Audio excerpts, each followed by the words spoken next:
Bienvenue dans l'actualité du jour du côté du FC Barcelone. Aujourd'hui, l'information principale concerne la réélection de Joan Laporta à la présidence du club catalan.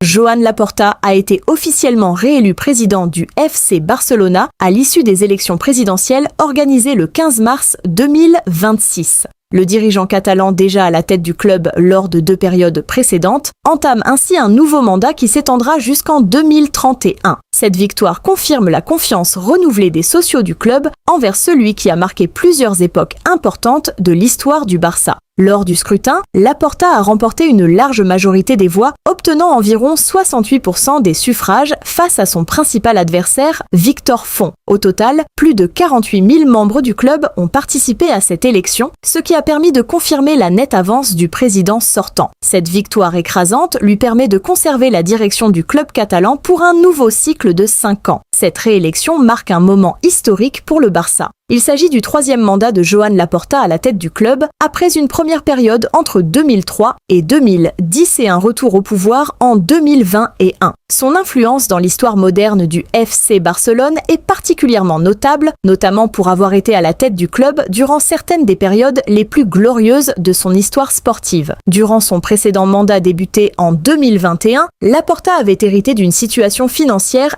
extrêmement délicate. Le club était alors confronté à une dette massive et à plusieurs contraintes économiques qui ont profondément marqué la gestion de l'équipe. Son administration a entrepris une restructuration financière importante, incluant la réduction de la masse salariale et la recherche de nouveaux revenus commerciaux. Parmi les dossiers majeurs de son nouveau mandat figure la finalisation du projet de rénovation du stade historique du club, le Camp Nou, dans le cadre du projet Espai Barça. Cette transformation du stade et des infrastructures du club devrait permettre d'augmenter considérablement les revenus à long terme et de moderniser les installations du Barça pour les prochaines décennies. Sur le plan sportif, Laporta souhaite également renforcer la compétitivité de l'équipe première afin de replacer durablement le FC Barcelone parmi les meilleures équipes d'Europe. Les bons résultats récents de l'équipe et l'émergence de jeunes talents ont contribué à renforcer la confiance des socios dans sa gestion. Dans ses premières déclarations après l'annonce des résultats, le président catalan a insisté sur l'importance de l'unité autour du club et sur la nécessité de poursuivre les réformes engagées ces dernières années. Il a affirmé que les prochaines saisons seront cruciales pour consolider la reconstruction sportive et financière du Barça. Avec cette nouvelle victoire électorale, Joan Laporta ouvre donc un nouveau chapitre dans l'histoire du FC Barcelone. Son objectif est clair, stabiliser définitivement les finances du club, poursuivre le développement de son projet sportif et ramener l'institution catalane au sommet du football européen.